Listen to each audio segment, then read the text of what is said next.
পরিচ্ছন্নতা। পরিচ্ছন্নতা আমাদের জীবনের খুব গুরুত্বপূর্ণ একটি অংশ।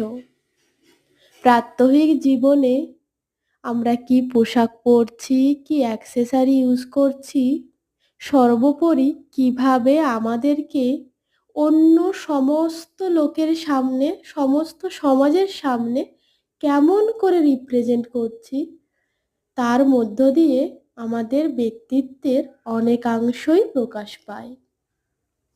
লোকে বুঝতে পারে সে কেমন, আমরা কেমন। আগে তো দেখে তারপরে না গুণ বিচার করবে।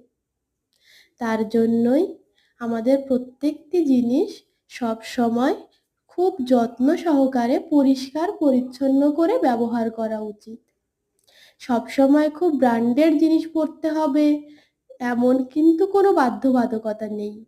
আমরা যাই পরি, যা দিয়ে আমরা সাজি, যত সামান্য জিনিসই হোক, সেগুলো যেন সবসময় পরিপাটি এবং পরিচ্ছন্ন থাকে।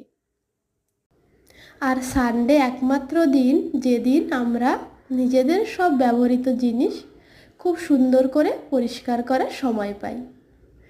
তো আমিও করে নিলাম। আজ 10 তারিখ সানডে, আমার এগুলোই কাজ ছিল।